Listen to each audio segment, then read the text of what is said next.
سلام بیننده های عزیز، من این صبح به شما طرز تیار نمودن نشایسته را نشان می دهم.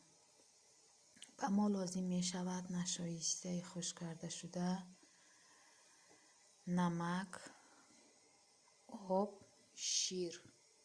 حاضر ما شیر را در بالای پلیتکا گذاشتیم تا جوشیدن شیر. ما نشایسته را می گیریم.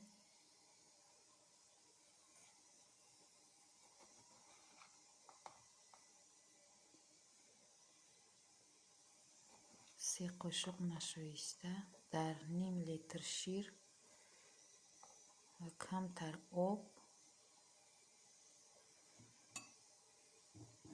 رو همراه میکنیم.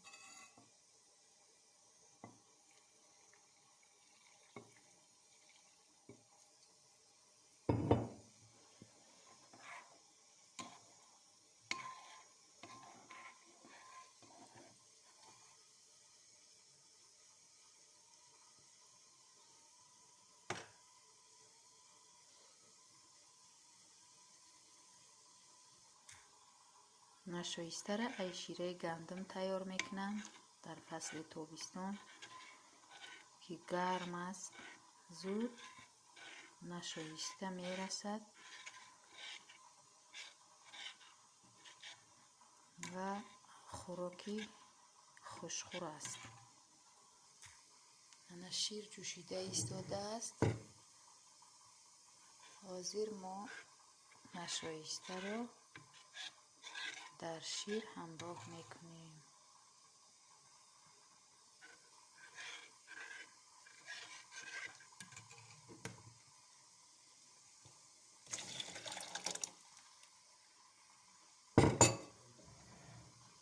و تا جوشیدنش کوفته میایستیم.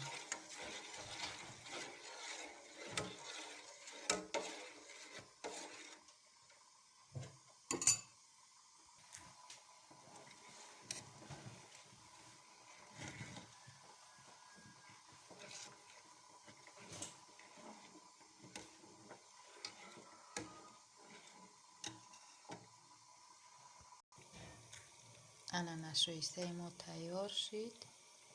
ما حاضر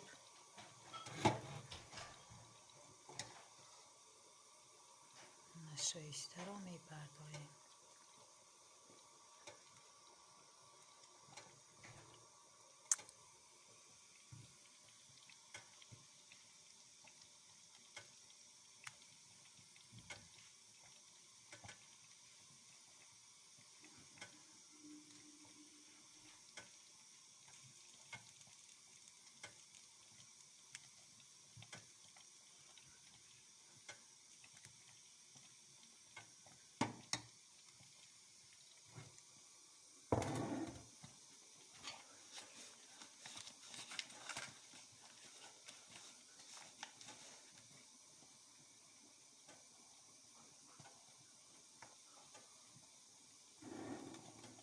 مشتی های طعام